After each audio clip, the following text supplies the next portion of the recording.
Hello, I'm Angel, and welcome to my channel, or welcome back if you're a subscriber.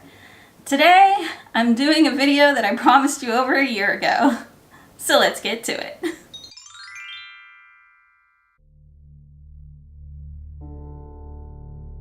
I did a video about building the city of Shaker Heights. I promised I would make a video about the restrictive covenants as they related to race, religion, and ethnic origin.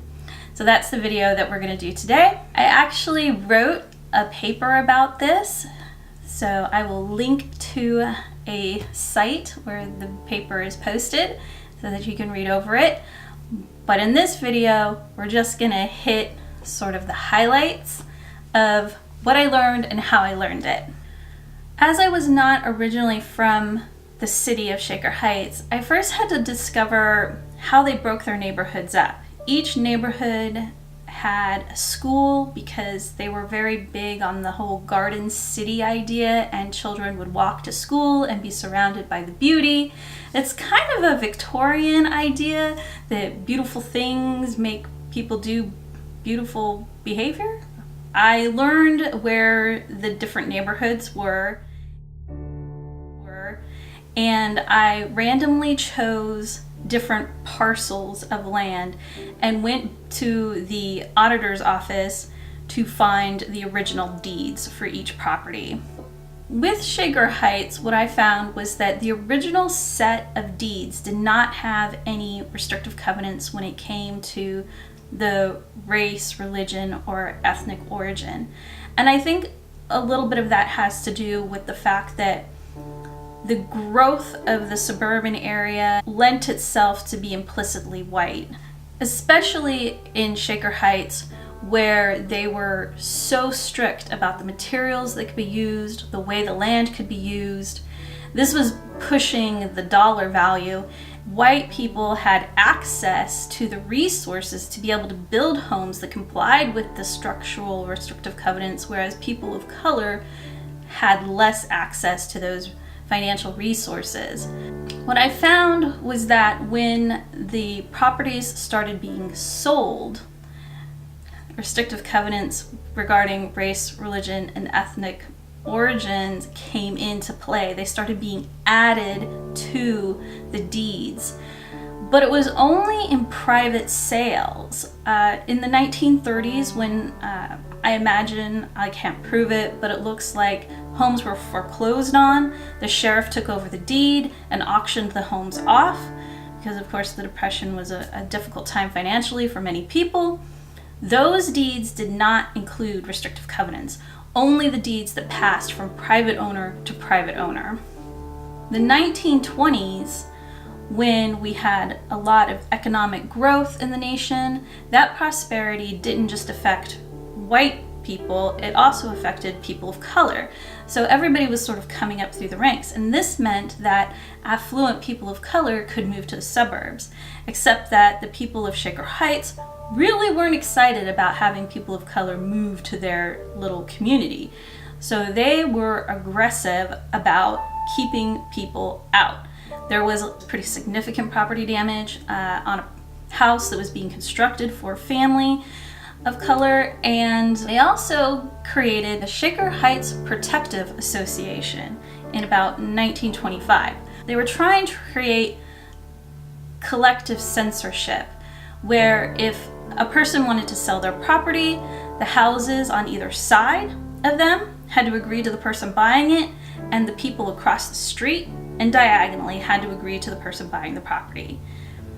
I found a copy of the Shaker Heights Protective Association's handbook in the Shaker Historical Society's archives. Why did they do this? In addition to the fact that they were racist, I think the driving factor behind this particular tactic was an increase in taxation. I also found a small article. It was just a tiny thing. It had been clipped out of a newspaper, maybe circa 1929, 1930. It didn't have the name of the paper or the year that it was printed, but just judging by the cutoff date, the article talked about the heightening of taxes on the people of Shaker Heights. And They had experienced a real estate tax increase in, 1911. The real estate tax value in Shaker Heights was $1,847,510. But by 1927, the real estate tax was at $77,182,000. The county auditor can base the taxes off of the estimated value of the property. The estimated value of the property is based on what properties are being sold for. So in order to keep people of color from being able to obtain property in Shaker Heights, they were simply price gouging, upping the amount that the house was worth so that only Euro-Americans could buy in. But the problem was, the people who stayed in Shaker Heights had to carry that extra tax burden, and they didn't want that. They wanted to keep their taxes low and their neighborhood white. In 1948, we had the Supreme Court rule that racial covenants were not enforceable. That was a great action in theory, but unfortunately it didn't end the practice. It didn't end the protective associations, and in 1964, Shaker Heights established a city zoning ordinance that banned the use of for sale signs in front of properties. This meant that redlining was able to go on unchecked because people couldn't just drive around a neighborhood, see a house for sale, and say, hey, I want to see that property. They had to rely on their realtor to take them to properties. In 1965, Shaker Heights established the Shaker Heights Housing Office, and it fell under the Department of Community Services, and its sole purpose was to help integrate the city of Shaker Heights. But even with this office, there was still segregation. In the archive, I found a booklet produced by the Shaker Heights School District in about 1969 that talked about integration. And it said that the Ludlow, Monroe, and Lomond elementary schools had become predominantly African American.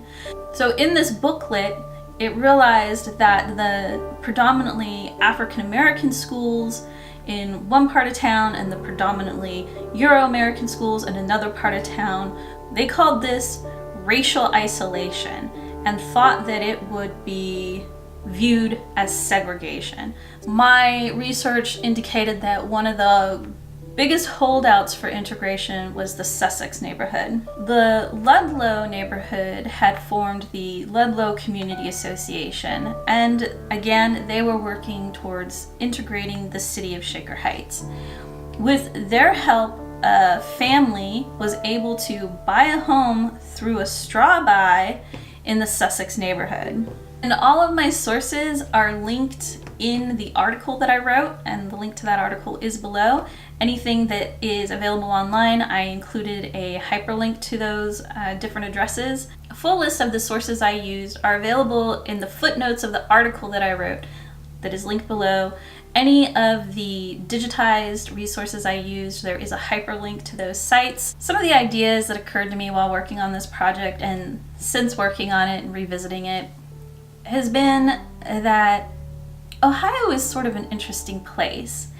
The territory was a free territory. It became a state as a free state. There was this enthusiasm about being a free state. And it seems like the idea of being a free state was really great. But then when we had the Great Migration and the people of color started moving up into the northern states and out west even, I think a really good argument could be made that this was not unique to any particular northern or western state. This thing that was great in theory became very frightening to Euro-Americans. It's like, yes, I don't believe in slavery, that is wrong, but I also don't believe in living in a mixed community. It's sort of the the way that they went forward in building their cities, in building their suburbs. And it's also a piece of their history that today they want to forget. They still want to be remembered as a stop on the Underground Railroad, as entering the Union as a free state, but they don't want to talk about the restrictive covenants in their own community. We still have a lot of segregation in these cities. You have the wealthy part of town, which is almost always Euro-Americans, and then you have the poor part of town, which is almost always people of color. And then we have the problem of gentrification. So those are just some of my thoughts about what I encountered and what I learned. Do you have experience researching restrictive covenants in your cities? Let me know which city in the comment section below. I'd love to know about your research. See you soon. Bye-bye.